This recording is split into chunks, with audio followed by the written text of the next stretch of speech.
Hello everyone and welcome to another tutorial. Today we're going to be designing this poster here in Illustrator. So let's just jump in.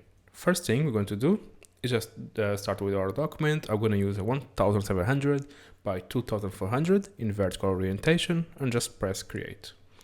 Cool. Let's just start with our text tool here. Let's just write our word, nope. And I'm going to scale this up a little bit. Just like this, make it big enough so I can actually see it. And then let's just go to get a nice font. I'm going to use Gotham. It's a really nice font for this type of poster. Like, it's very bold and the shape of the font is very strong. Let's just select it, change the color to something lighter.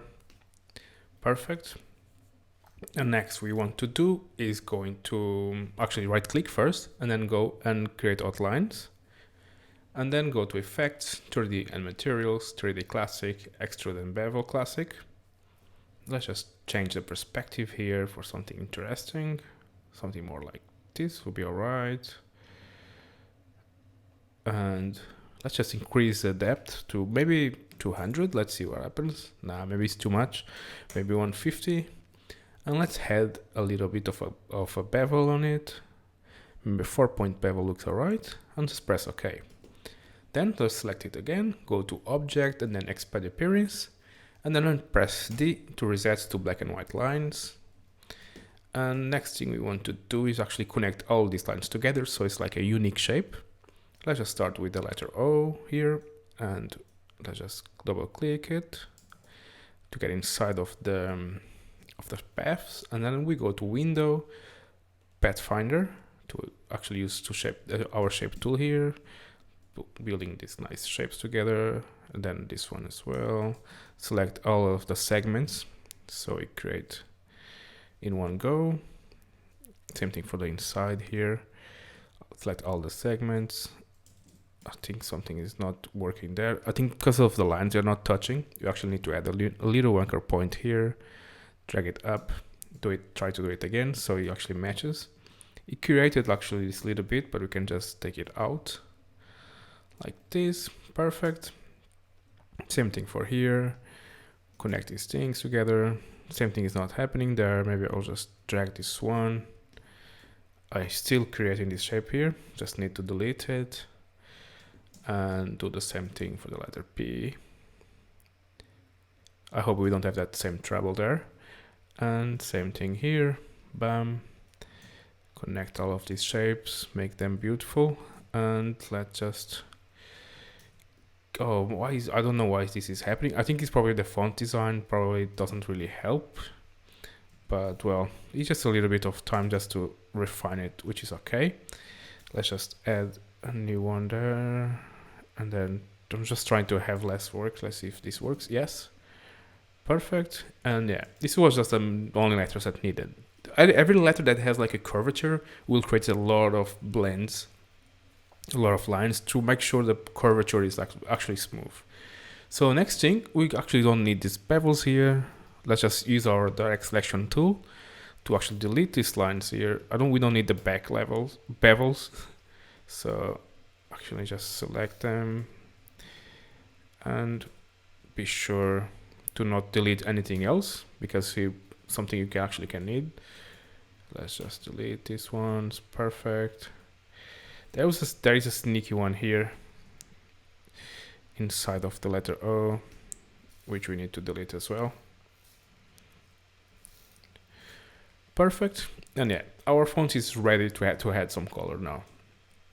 Actually, there's something bothering me here. I think this little shape here needs to be a little bit different. Let's just maybe go inside of it, and then just maybe add like a little shape, and then make them together so we don't have that little hole happening there.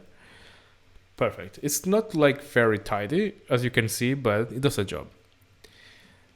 Cool. So next thing, we're gonna add some nice colors to this. I love to use actually Illustrator swatches libraries. Here I'm gonna use the Middle Ages one, and we just put it on a drop here. If you like swatches are like quite small, normally they're like this small thumbnails, although I love to have them like in large.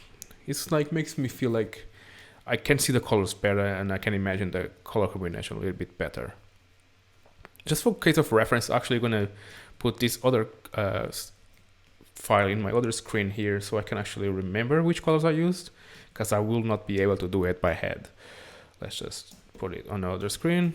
Back to this screen now. So we started, let's just ungroup this so I can actually select multiple shapes at the same time. Ungroup it, and ungroup it. Perfect. Select these two. I use like a light color for that. And this one's here. I used like a nice blue. Let's just select these ones carefully so I actually don't select something else I don't need to. And I think it was like some sort of like nice blue like this. And then for the sides I use a darker blue. Yeah, some sorts of blue like this as well. And then for the top was a really light color. It was this one. And next we want to do is actually, because all the letters have like this dark blue side, we actually want to do that for the O as well. So we're gonna just click on the O shape here, and then we go to edit, copy, and edit paste in place. And using just a rectangle tool here, maybe the pen tool here, let's just draw a nice shape here that actually matches the same perspective of the letter N there.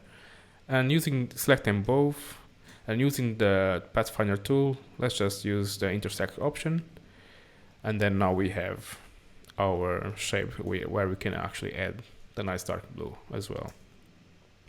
We need to actually add the nice dark blue inside of the other letters as well, because they have some depth happening there. And perfect. Last thing we need to do is actually select all the letters, remove the stroke, we don't need it for this exercise. Select them, group them again, right click, group, perfect. And let's make a few copies. You can make copies by going to edit, copy, and edit paste in place, which is cool. It takes a little bit of time, but it does a job. Or you can actually just select it like this, and then holding Alt, just drag it up. I'm holding also Shift, so actually can drag it up in a straight line. But yeah, it's a quicker way to do it. I like when we can speed up our process in design. Let's just get these three, group them again, and then make another copies, put it on the front, and another copies, put it on the front. Actually, I want to try to hide this light color here, so just leave the bevels there. Perfect. And yeah, it's pretty much it. Let's just group them again. I use a shortcut, actually, Command G or Control G in Windows. Just scale this up a little bit. And let's make a new layer for the background now. Drag it back and draw a nice rectangle on it. Try to find a nice color for that rectangle now. And yeah, this is pretty much it. This is pretty much the exercise. If you want like to add a little bit of more detail, you can always create a new layer and make a new shape like this. Apply like a black color on the fill, not on the stroke. We don't need the stroke in this case. And then go to effects and then go to texture, yes, grain. And I like to use the stippled grain. I really like the black and white feeling of it. And then just press OK. On opacity, select screen, and then just control here on the opacity levels. Right now it's probably too little. Let's just maybe try 15. And yeah, this is it. Let's just turn this off and see our new poster. Well, I hope you enjoyed this tutorial today. If you did, please like this video and share your designs. Tag me on Instagram. I think I will leave my Instagram account in the video description. Share this video and subscribe to this channel if you like this type of design tutorials. And I hope I'll see you in the next one. Cheers. Bye bye.